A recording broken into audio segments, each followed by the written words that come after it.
Yeah, welcome to AdTech AdTalk. Big show today. Thank you, David Maldo, for the custom intro. Everything we do here is custom. Oh yeah, I gotta turn off the volume on my live feed. So on the screen, we have a quote from Sun Tzu that my friend Jeff Green has quoted to me a couple of times. So we thought we would use that as a curtain while we introduce him. I have been Jeff's customer. I was an early big customer of the trade desk. I used to give him product recommendations and he would take them back and they'd actually get built. Then they got way too big for that. But I pitched him on the idea for Chalice in 2021, and through TD7 Ventures, Jeff became an investor and a mentor, as all our investors are. But of course, he has great information, has given me great advice. Chalice is a partner of the trade desk as well as an investee. The investment amount is small. Trade Desk is not the boss of Chalice. Chalice is majority owned by its employees and founders. Uh, so as a partner, we get no special treatment, but we do have a special relationship in our tech integration. And in some ways, we're competitors. So another aspect of my relationship with Jeff is competitive, and you can count on Gareth and I to not give him an especially easy time, even though Gareth, I think, is in the process of pitching TD7 for Gamera. So I am, and watch your I am step. not a trade desk competitor for the record. All right. So no further ado, this week's AdTech AdTalk special guest, Jeff Green. Hello. Thank you for Hi. having me. Glad to be here. What do you Hey think of that Jeff. intro? That was awesome. That was very impressive. Do Uh, you feel that song? It's not easy being you. some days, some days. Yeah, my life is very different than I thought it would be when I aspired to be in the NBA. Uh, Only a So, little. of all the podcasts you could have come on to talk about your new products and releases, why choose this little one that's mostly watched by ad tech nerds? well, one, I think today we're mostly going to talk about ad tech nerdy stuff. So that's one reason for it. But also, I'm a fan of your show. So I've watched a number of episodes. I've just become a fan, and I'm much more interested in talking about people who I think are intelligent in the space and have a unique perspective, and also a degree of honesty about what's going on that I think is somewhat unique. I think you guys do a good job of also refraining from being self-promotional as much as you could be, and Yeah, instead just make this about concepts and ideas. And that's where I tend to gravitate and would prefer to talk in those types of settings rather than an yeah. hour commercial or something. We are never influenced by our sponsors. It's a We're, wonderfully technically true thing. we are too hot to be sponsored, but Well, that's maybe you great. should use numbers. Yeah. So, I tell you what, shall we kick off today with the questions that I've been peppered with? And I think I'm Yeah. happy to. And I think we just start out really open-ended, and I was thinking about starting out really open-ended. But I would love to know, Jeff, how do you think of OpenAds? Because this is the latest release for anyone who wasn't aware, because I mean, I guess some people might live under a rock. Um, the OpenAds release is a meaningful, I think, evolution in how the trade desk talks about how they interact with publishing. And I think it's really interesting, but I think a lot of people are a little confused. So I would love to hear, Jeff, how do you situate it in the landscape? Yeah, I think there's a couple things by way of background that we have to give and discuss, lay a little foundation in order to answer that question. So, Perfect. at the risk of recapping some of the history that we've all been talking about a lot the last couple of weeks, I think we have to, in order to bring everybody along that may not understand it, and also in my retelling of the history that got us here you'll see at least the way I see it, the important parts of history. And just in retelling history, you in fact change it to some extent just because you have to decide what you share and what you don't. Yeah. But we're at a very weird moment right now, in part because uh, there are a lot of people that are afraid to speak up, and there are a lot of people that are under a tremendous amount of pressure. And they're under pressure because of the way this industry has evolved and because of some big moves that have happened in the past. And the biggest of those is that Google had a monopoly. And Adam has spent a lot of time in DC and a lot of time advising the government on this. But Google had a monopoly that centered around a DoubleClick, or what I still refer to as DFP, which is the way that publishers optimize yield. And it is a really old technology that is really built around priority. You optimize P1, 2, 3, 4, 5, 6, 7, more or less. And it doesn't really optimize to what publishers care about most, which is the blend of CPM and fill. So your fill rate and your CPM are what you care about most, and yet you optimize to priority. And you might say, why would you ever use a technology that optimizes to the wrong thing? You can't explain that without a monopoly that also includes many millions of advertisers from Google. So there are many SSPs and exchanges who've said, I can't compete because Google says either you let me do yield, and with my yield comes 5 million plus advertisers, or you can go somewhere else. And they tried to argue that that was a competitive market, but because it came as a result of a monopoly, and I say that courts ruled that, that's not me asserting that, because that came, I didn't used to be able to say that. I wasn't allowed to say It's awesome. Yeah. but because that came as a monopoly, that made it so that the market couldn't evolve in a healthy way. So what has been happening for the last, really since the advent of header bidding, is there's been a strong move for players as SSPs, if you will. Some call themselves exchanges, and I think it's important to create the distinction. An exchange would be one who runs a fair auction for very low rates, like the NASDAQ. That's different than being the buyer or seller of stocks. One is more of a referee facilitating a healthy transaction, not the participant in that transaction. So in a world where SSPs were trying to compete under that ecosystem owned by Google, they were left to only screw with the auction. And many of them got into what I have called the strategy of duplicate and obfuscate, and sometimes lie. And that's because that was all there was left to do. And so as a result, the ecosystem hasn't always been healthy. And if you play that out year after year after year, there's just been a growing problem with that. Oh my gosh. Yeah. I want to pause for a second because that was Sure. like 15 years of history in about 45 seconds. I think that's there are some really interesting salient points in there. I think the point that DFP was originally built as a priority system is a really interesting one, and really true. So anyone who's used it knows that there is actually a priority in DFP called price priority, or at least there used to be.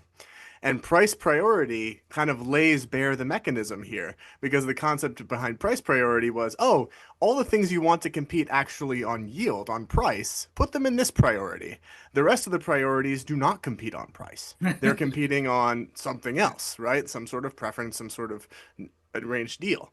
And dynamic allocation, which is their ad exchange, they originally piped in via price priority, but this is an example of, oh, like we're shoehorning a yield system, which was an auctioning system, into a tool that was not made to be a price-based auction on day one. Like that wasn't the thesis. Exactly. You mentioned training the government, teaching the government and advising them. And this is the point that I found was the one you could express best in a short conversation. Like, All publishers want is for all demand to compete equally on equal footing at the same time. And Google just says they can't do it. That's really all you need to know. Everything else is detail. Is publishers know they'll make more money from a more competitive auction, and Google won't let them do it. Exactly. And there's been this tactic that has been repeated again and again in our space, and Google perhaps benefited from doing it most, which is you can't prove that I'm not doing the right thing. And so they would essentially say, okay, yeah, Google's bid won at 30 cents when the trade desk bid $2. But it's not just about price, because you also have to consider fill rate. So maybe the trade desk will bid again in 3 impressions, and that'll be fine. And so the reason we won at a 30-cent impression is because it might be better for you. And hiding behind, and I believe the Texas Attorney General elaborated on this extensively, hiding behind like it might work, it might be good for you. It has actually perpetuated them doing something wrong. But to answer your original question, Gareth, that I was just giving some preamble to, you get to now to an era where pre-bid, as we all know, a few weeks ago, changed the definition of a really important signal in the pre-bid spec. That was a signal that was not just isolated to pre-bid, but also a part of the OpenRTB spec that is managed by the IAB, that basically defined the transaction ID per impression. And now it's essentially per impression, per exchange, which was a way to perpetuate the duplicate and obfuscate strategy. Which does make it harder for buyers, not impossible, but harder for buyers to distinguish what's duplication and what isn't. And so we looked at this as an opportunity, and admittedly, we were already working on this before. We bought the domain OpenAds, actually from OpenX, interestingly. Earlier this year.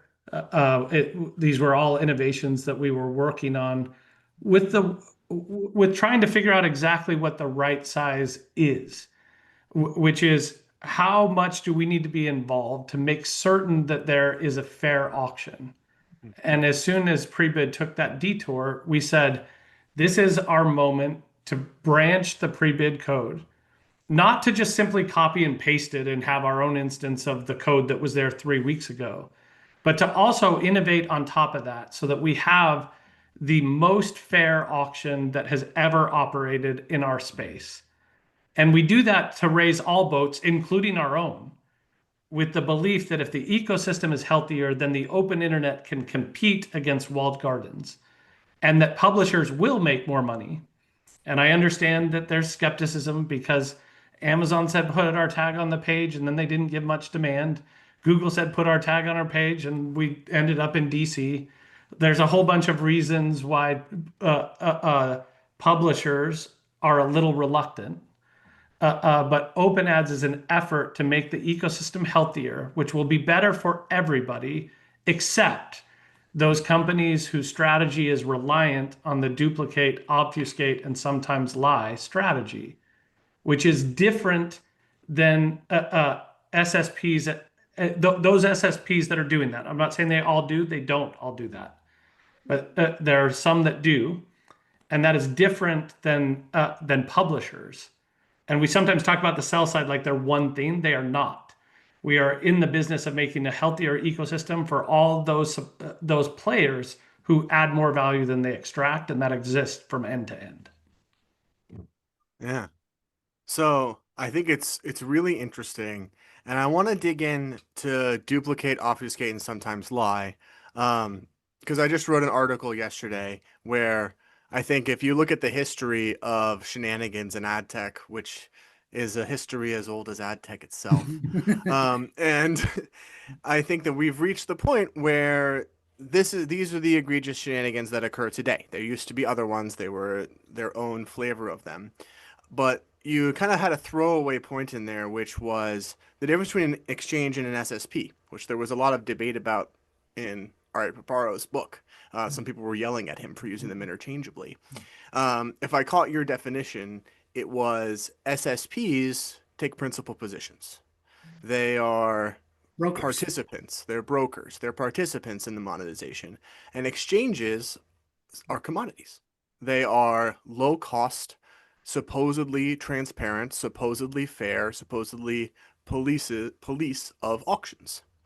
And in the real world, you don't need 5 of those. So if there are 5 companies trying to persist that are sheriffs, basically, they're going to figure out ways to differentiate themselves and to make more money out of desperation, if nothing else. And I think that that's kind of led us to the moment that we're in, is people developed techniques like in the quest to make money from a business model from the auction-based business model, which probably shouldn't, have a lot of competitors. They developed these tactics. And I think that these tactics are now kind of confused with with yield. Like, and we Yes. were talking about before this, like these tactics, the ones you described, to a lot of people, these are yield management. And I don't think that that's where we want our industry to be, right? Like that's kind of what is going on here. That's exactly right. There's so much to respond to in there. But I agree that this is a race towards efficiency. Those terms I do think should be separate. I don't believe there are any pure exchanges. There really are no exchanges. It was a marketing term that became bastardized by Google, meaning it was a real thing. And then it became bastardized, and then it just was a marketing term. You might have contradicted yourself. You said they're not all the same, which it seems like Trade Desk has lumped all exchanges and SSPs together in a bad actor bucket. No, You that's just not said true. sounded like you were saying they're all the same. None of them are true arbiters running. Oh, no. I'm saying there are no exchanges. Right. Well, if There are Kasari lots here, of you would different take SSPs with Index as different an business exchange. models. What But about Index? Index is a tech company that runs a fair auction, aren't they? let's come back to another term that I think will answer your question, which is the business of yield management. And what is yield? I've been conducting a survey over the last 10 years where one of my favorite questions to ask publishers is, if I go in to DFP and rearrange your waterfall from P7 to P1, from P6 to P2, and I just jumble it all up, what happens to your yield? What happens to your CPM, your fill rate, and your monthly revenue? The most common answer by even the biggest publishers on the internet is, I have no idea. And that's largely because of the spaghetti that is the DFP GAM integration, that is also header bidding and duplicate, obfuscate, Yeah, hops, chain buying, duplication. All of these tactics make it so that a publisher doesn't know.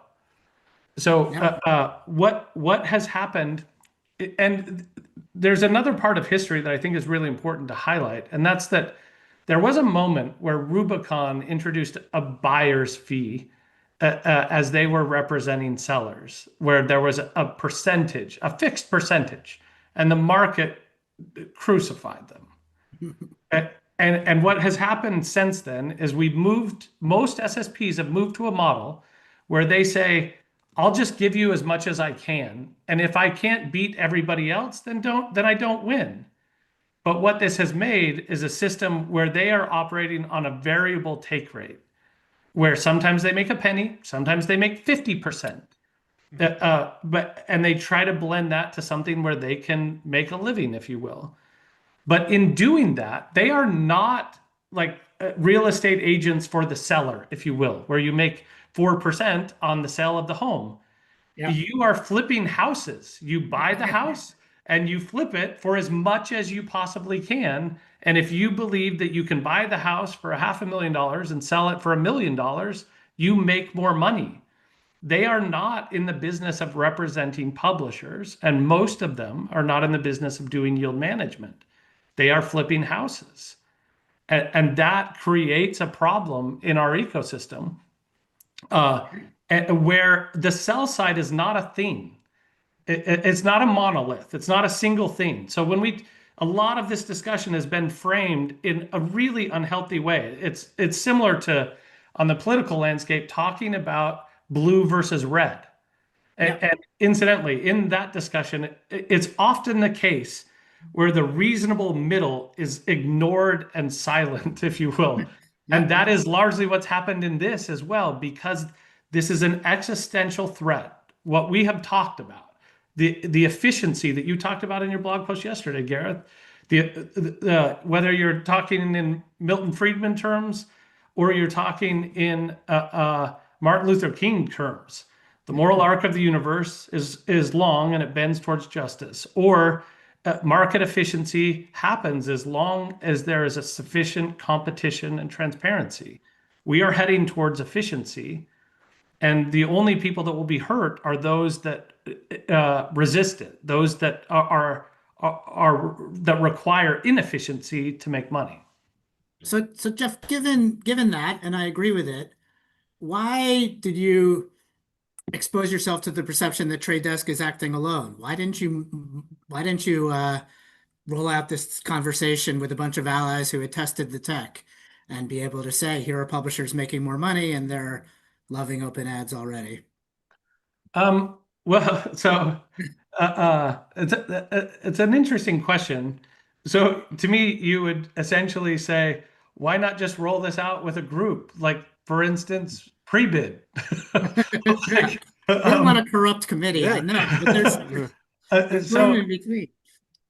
So to me, there isn't, because of the landscape we just described, there is no one that is trying to create that fair auction without sort of being in the game. Like even Index, who I agree with you, has done a better job of focusing on the lower margin, high transaction business, still has to some extent be in the yield game and be both an exchange and an SSP, even though they call themselves an exchange. And I think I've spent enough time with Andrew to know that he still thinks about yield and servicing publishers, and would essentially say he has to, even though he wants to do a lot more volume than others and have a smaller take rate, and believes that he can win doing that.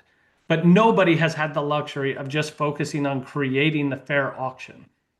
And because whenever a buyer gets big, and especially because they're often doing this as a supplement to their core business, whether that's Facebook, whether that's Google, whether that's Amazon, none of them can move the needle on their P&L if they don't do something really aggressive, which is why I would argue Google did what it did.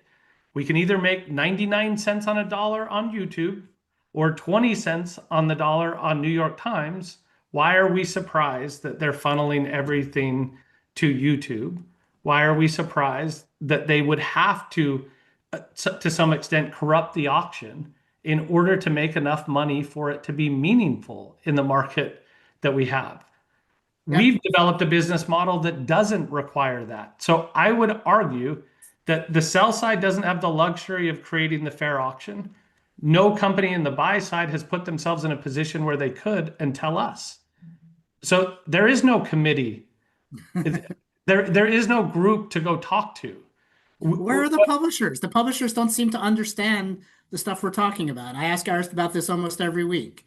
This is their money, and especially think of journalists, right? This is their employer's money, and they have the loudest possible voice, of course, if you could publish things.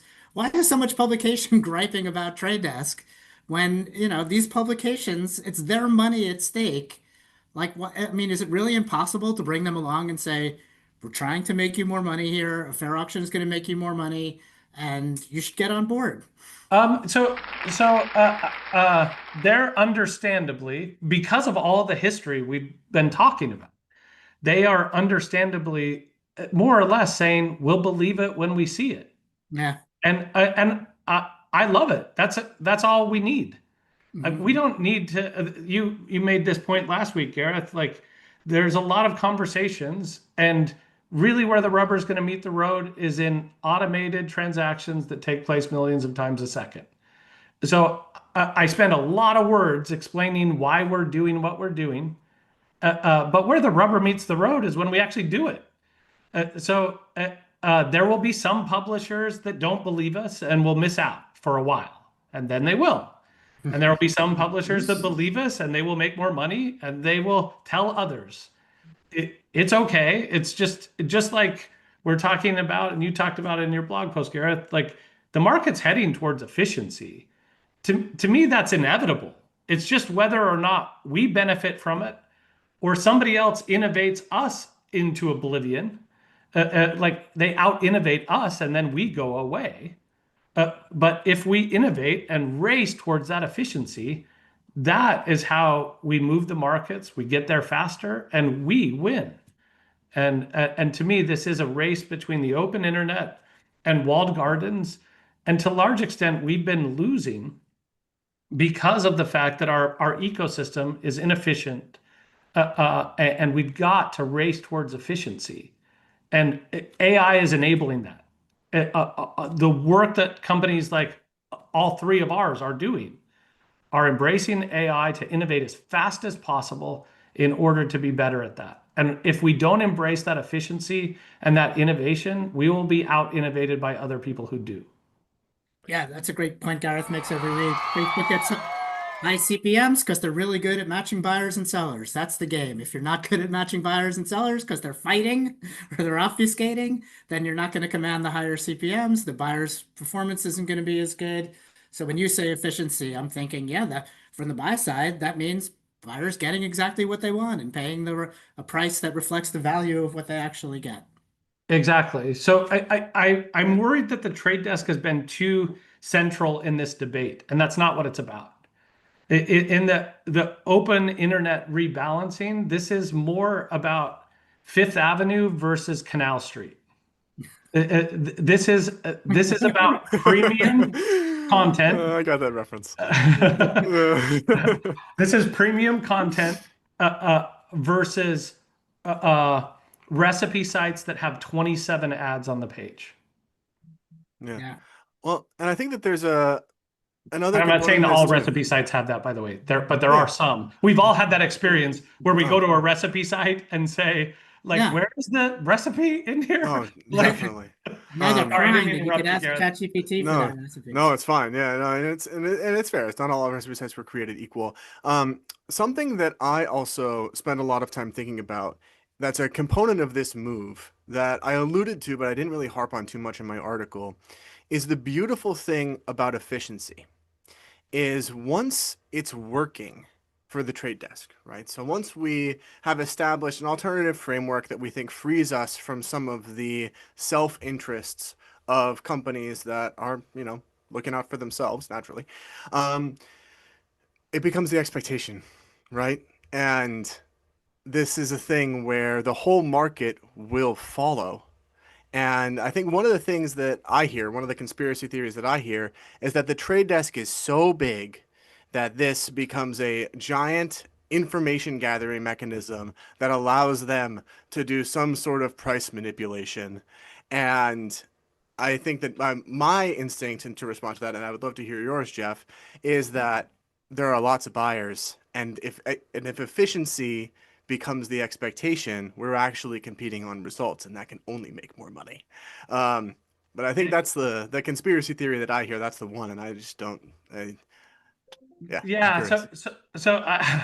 I find it pretty laughable, and when people say, "Oh, Trade Desk is the new Google," and there's usually some comparison whenever those conspiracy theories come up, and I just uh, uh, Google's market cap is 100 times bigger than ours. We don't have a space program. We don't lay fiber in in the Pacific Ocean. Yet. Oh yeah. This is our way to get there. Is OpenAds. Step 2 is lay fiber and then the space program. There, I think there's a different thought exercise that is, while way less fun than the conspiracy theories, is like, what would you do if you're the trade desk? So Google already tested the put the thumb on our scale and create a corrupt auction. So after decades of winning and having a winning hand, they cheated and got caught. And now they have to blow it up. So unless we're stupid, we wouldn't replicate that exactly. And then you have all the SSPs that are manipulating this. So when I say all the SSPs, I don't mean all SSPs are manipulated. I mean all of those that are. And that strategy is under lots of pressure for all the reasons why we're seeing some panic and discussion about all of this. It would seem to me that the only strategy that hasn't been tested is get big and efficient. We basically have said we think we can win in a fair marketplace, and that our biggest differentiator is that we are objective. I don't have a dog in the hunt. I don't care whether we buy Hulu or Yahoo. I don't care whether we buy Netflix or Spotify. As it relates to any individual impression, we're just trying to do the best thing for our buyers, and that will actually win loyalty with the buyers and then win more budget. And so we need a healthy ecosystem. And if your paradigm is more around, we need the open internet to compete with walled gardens, we have got to get more efficient in that regard. There isn't room for the level of corruption you just described. No one has won in the open internet that way. The only companies that have won in digital ads are those who have a cost of goods sold of 0 or near 0. Yeah. And we're the first that are trying to compete at large scale without that. Meaning that I would argue that the ads business, whether you're talking about Google or Facebook or Amazon, and even AppLovin to some extent, is largely built on inventory where the cost of goods sold is extremely low, where we're focused on rewarding premium. We want a world where Fifth Avenue thrives, where you can buy a watch that lasts longer than the ride home. We think that ecosystem has to survive, if for no other reason than to preserve great content, and that includes the journalism you were talking about a minute ago, Adam. So all right, let's talk about competition. We can put Messer's question back up, and a really similar question. Self-interested is, am I going to be able to bid into OpenAds, or is this going to be a consolidation of where your competitors can also use this path, or should we expect everyone to do this, and this will be not one fork turning into 5, 6 forks, where everyone has their own path? Yeah. So let me just give a little bit. Well, actually, let me first answer your question. Yes, other people can bid into it. So that's the short answer. To give a little bit more color on that, though, we've said with OpenPath, and for those that are perhaps a little confused on our products, the difference between OpenPath and OpenAd, you can think of it as OpenPath are direct integrations into auctions that we trust, and not all auctions are the same. And in fact, almost all of them are different. And I've often said internally, incidentally, that being a P4 and bidding into a corrupt auction are the same, because of the fact that if you bid higher, the auction doesn't respond. That's Right. that's not a healthy auction. Yep. So there are a lot of different ways to make auctions less credible or less fair. And so we wanted to build paths to directly integrate into all the different auctions, as directly as possible. That's what OpenPath was. What we found in some environments is that there aren't very many fair auctions. And we've characterized OpenPath at times, especially with Wall Street, as both a canary in the coal mine and a stalking horse. Yeah, so I was going to ask you what the hell that means. Oh. We looked that term up before the call and we're debating it, by the way. So I can't wait to hear this. So a canary in the coal mine is something that tells you when something's wrong. So when you see a behavior in OpenPath that is different than what you see through other paths, then it can tell you there's something wrong, either through with A or B, like one or the other has a problem if they're operating meaningfully different. By the way, it's hard as hell to measure OpenPath through Reds because it doesn't say OpenPath. It says the name of the publisher every time. So the only way to evaluate OpenPath is to find every time a publisher is named in that field and add them up, which is something my engineering team is not dying to do. We really want a field that just says OpenPath so we can compare.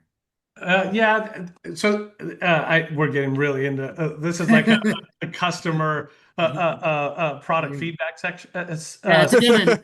You don't have to say it, Jeff. It's a given. I'm asking for something. It's no. Yeah. You can just go on. Well, let me just see your detour through. I'm often trying to remind people that there is a difference, and I'm going to use a different metaphor here, between Amazon delivery services and the cell phone case you bought from Amazon.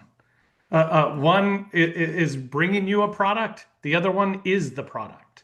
Yep. Let's not conflate those two just because they both have an Amazon smiley face on the outside of the container. One on the truck, the other one on the box.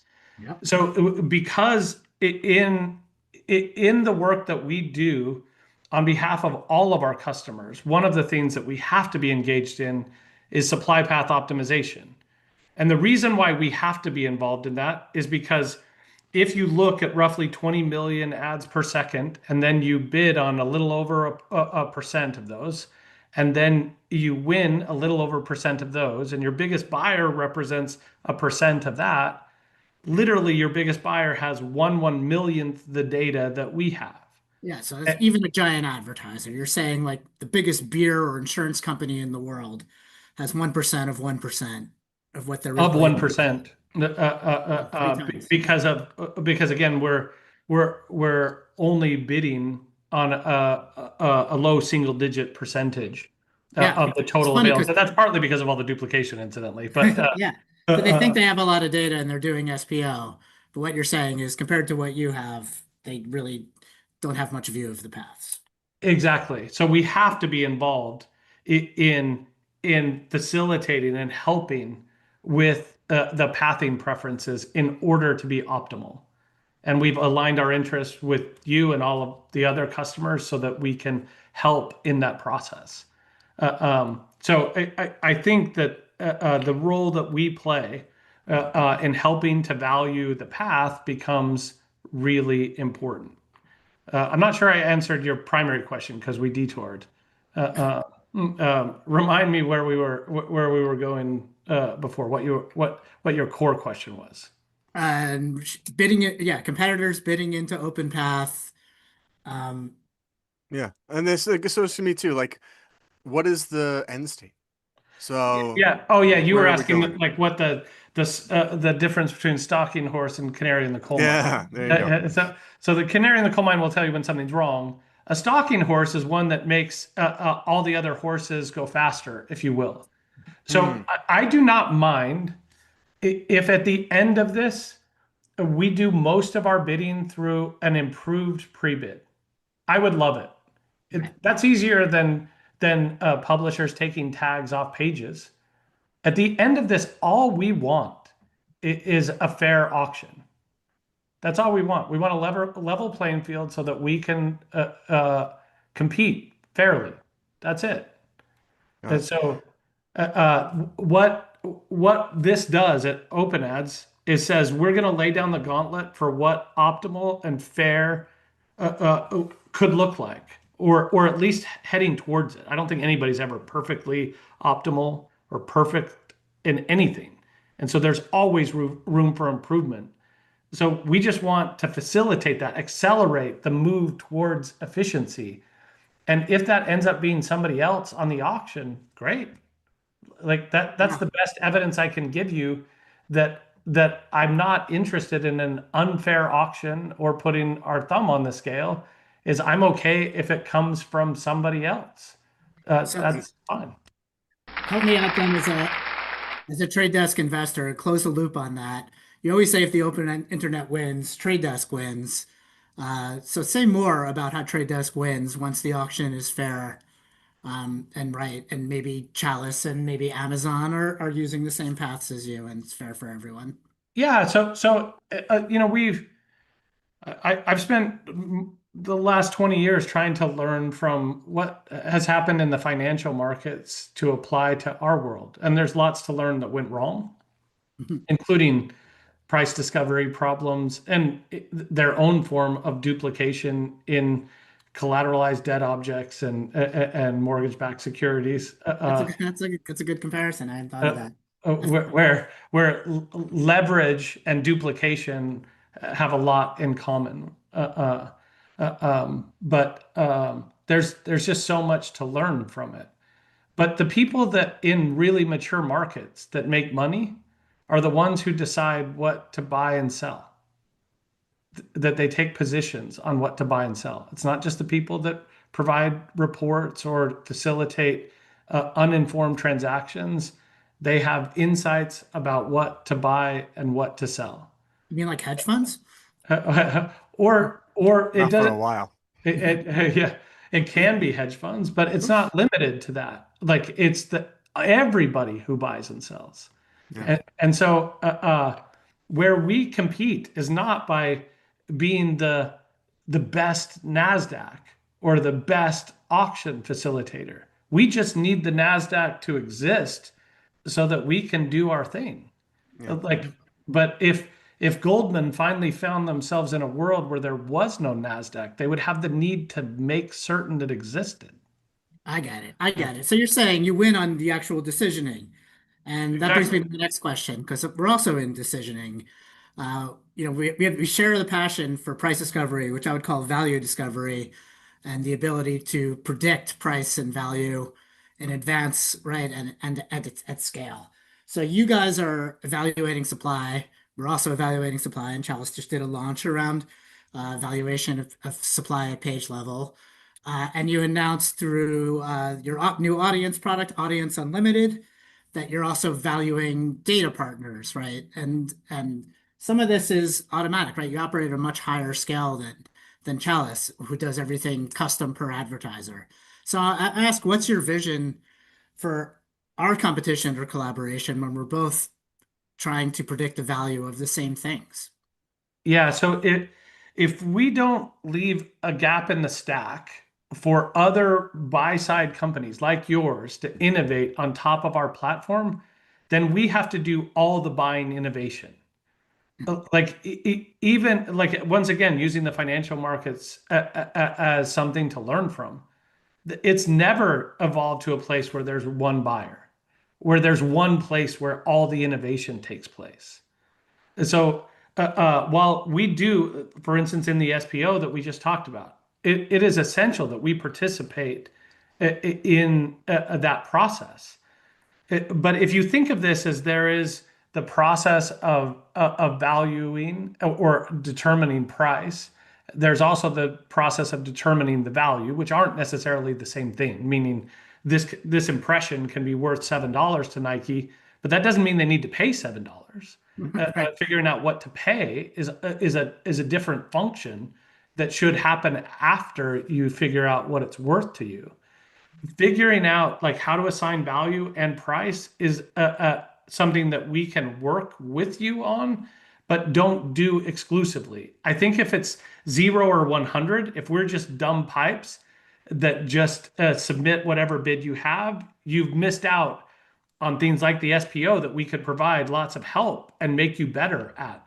But if we also don't make it so that you can provide asymmetric data, if you can't put your data to work, your algos to work, your different way of looking at it to work, we also are missing out. So we fundamentally have to partner with companies like yours in order for us to have the best chance to compete as a buyer's platform. And that's honestly our partnership with companies like yours is, I think, really critical to our future as we continue to innovate. I still think we're in the top of the first. It would be a mistake Yeah. for us to operate as if we were in the bottom of the ninth. That's not where we're at. All right, fair. I'm going to sneak in with a sell side question about this end state. Because the end state, there's the future end state, and then there's the current end state. So, as a publisher, after the release of OpenAds, in my mind, most publishers today use three auctioning technologies. Well, it will use three auctioning technologies on page. There's Amazon TAM, Amazon Publisher Services, which is a pre-bid. It was originally alternative, but everyone came to realize that, oh, it's not an alternative, it's a complement. We use them both. The end state for publishers with the release of OpenAds will be an additional one on page. So just want to verify that and make it clear for everyone who's listening. This is not meant to be like, hey, we're Trade Desk, uninstall everything else, install us. It is a install this, we trust this, we think it's going to perform better. Is that fair? Exactly. So we don't think you have to take anything off of a page. We think you can add something. For those of you that feel like you do, if you feel like you have to take it off the page, then try it. But we don't go in saying you have to take something off. We instead just say, we think you'll make more money this way, and let's try it. And because we're still bidding through pre-bid in particular, they'll have an opportunity to try it. And I think so. There's a really interesting thesis there then, which is if we create one of these that has the transparency that we need as a buyer, and I'm assuming there'll be data components too, and I'm going to sneak my data in there as quickly as I can. But other buyers will gravitate towards this, because it's the more efficient way, and we can do more efficient price and value discovery, which means, and I want to repeat this, budgets should go up, right? This is not about carving up an existing pie. This is about how do we grow the pie. And I think that's the answer for publishers is how does this make you more money? It makes more money because when something works better and there's competition, you make more money. Exactly. Is that fair? That's exactly right. Cool. All right, we're going to questions, and I just looked at the go to chat. questions. Ton of questions. All right, let's do it. Let's see how Jeff does spontaneously. All right, you wanted the one on Amazon? Let me see if I could find that. Oh no, I didn't say that. Oh, David. Oh, hold on. Where is that in the question list? The question is, how will you compete on price with Amazon if they're going to give DSP away? Oh, we're talking about the not Amazon TAM, but Amazon DSP. Yeah.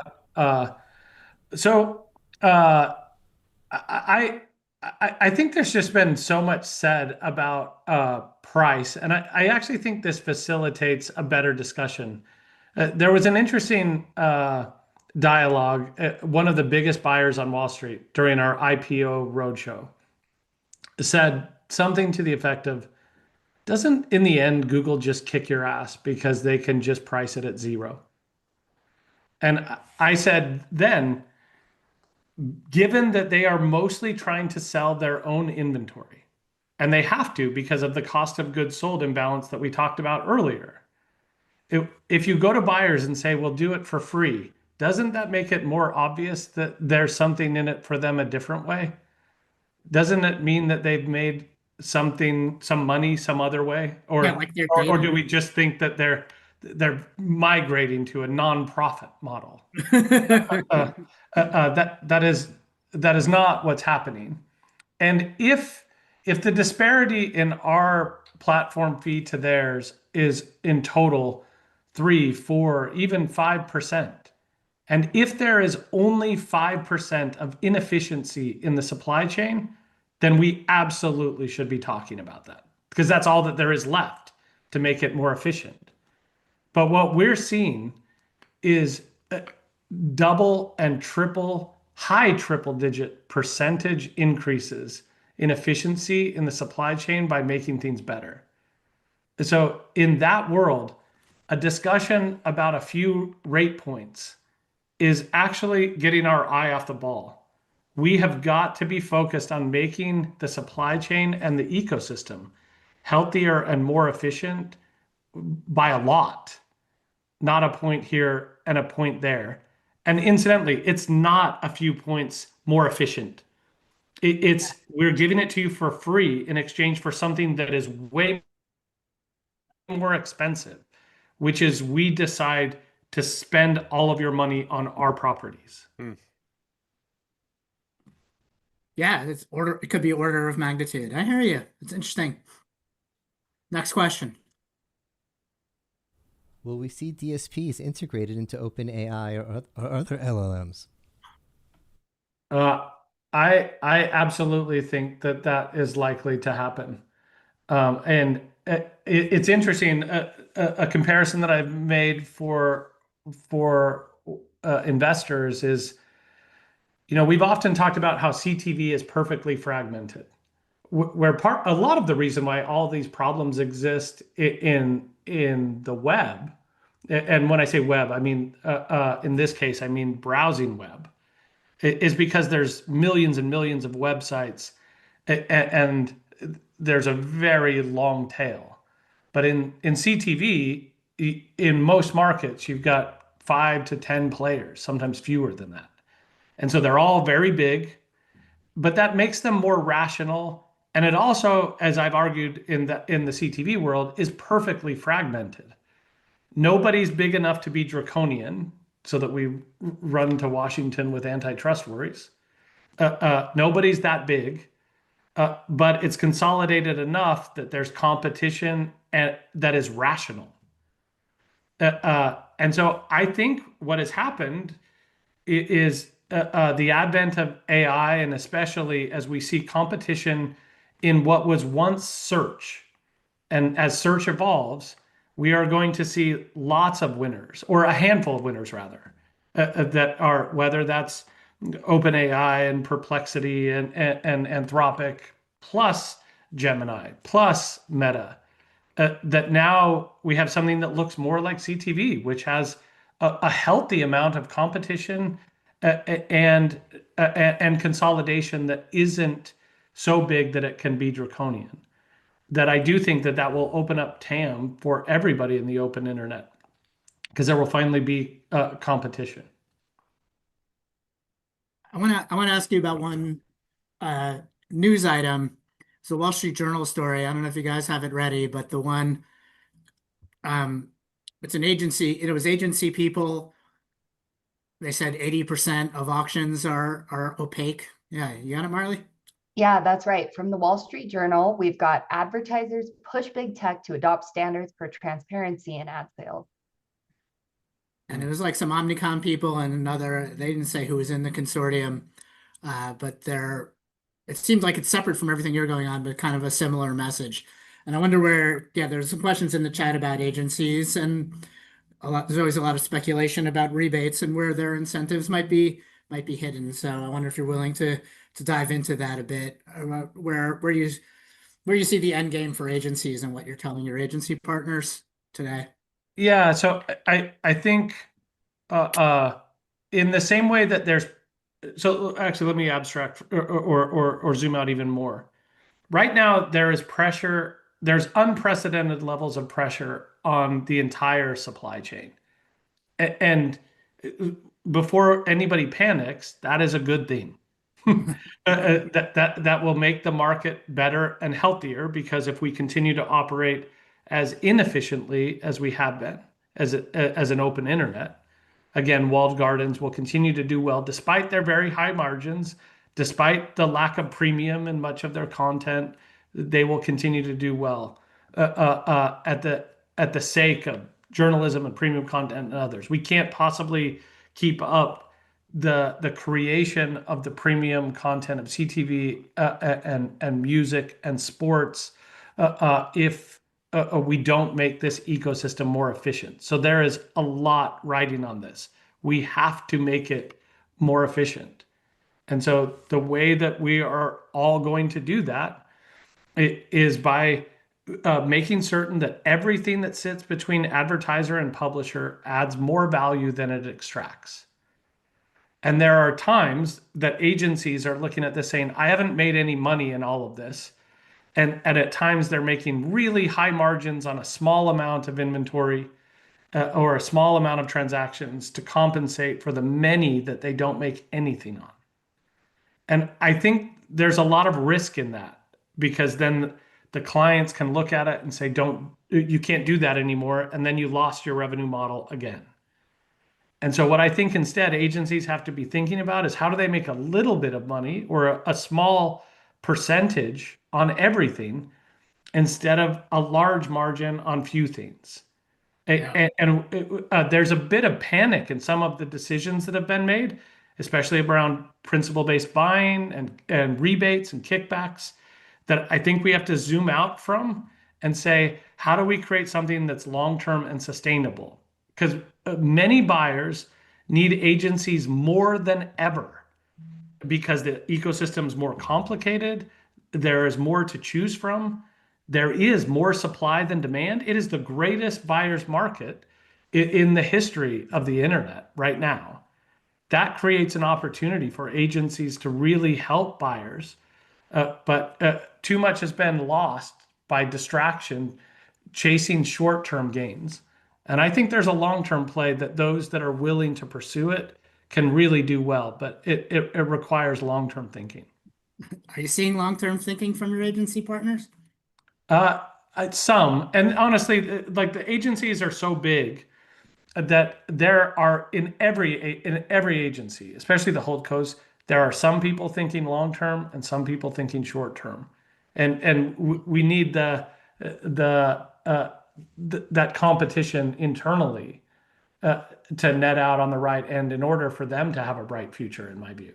This is in large part for them.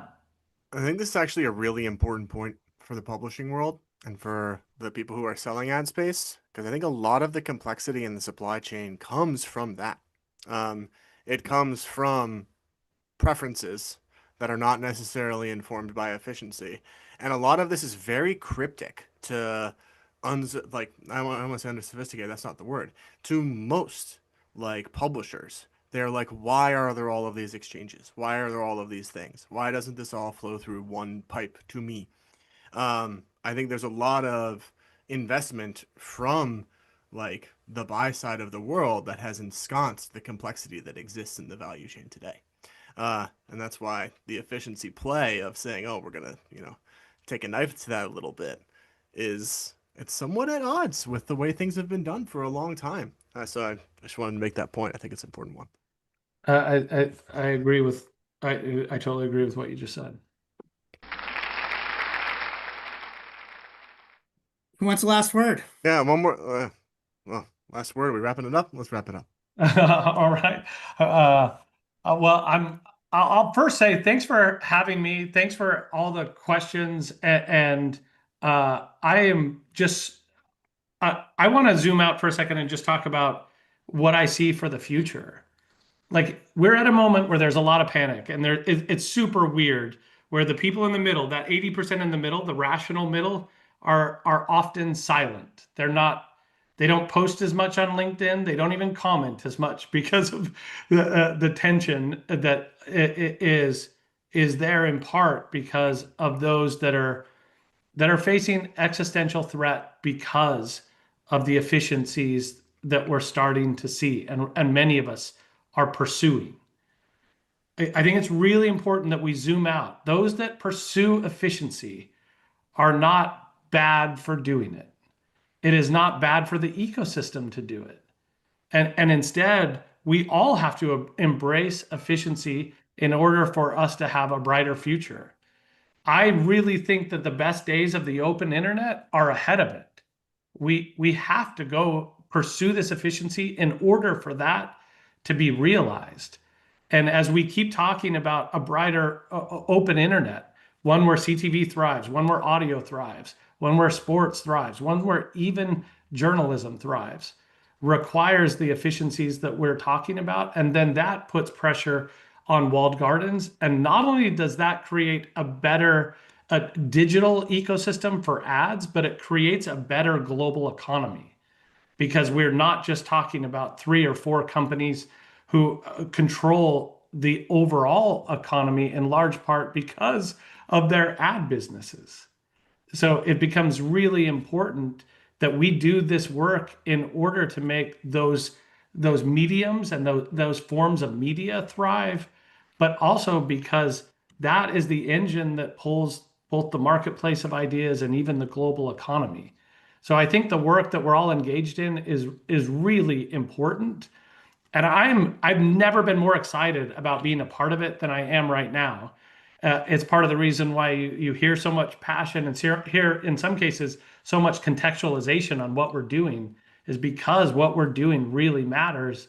And it's very rare that we all get to participate in something that affects the outcome of things that big. It's because I truly believe that I'm still engaged in it. And I'm really happy to be doing that, whether it's on the sell side with Gareth or the buy side with Adam or so many others that are watching. I really enjoy doing this with each of you, even those that we disagree on, because at the end of this, we get to something better than what we started. I think it's fun. Well, it's really close to my heart, Jeff. You're talking about competition, making things better. Like It's the only sustainable way for everyone to make more money. Better information and more Facts, Jeffrey. competition. Exactly. It's funny because I think that a lot of us have lost sight of that, or have lost faith in that, and that's our way out. Our way out is better information, more trust, and more competition. It's the core. Exactly. And thank you so much for coming on, Jeff. You bet. Thank you so much. Really appreciate the discussion and the time, and we'll do this again, I'm sure. All right. Thank you, Jeff. We'll Take see us you. out.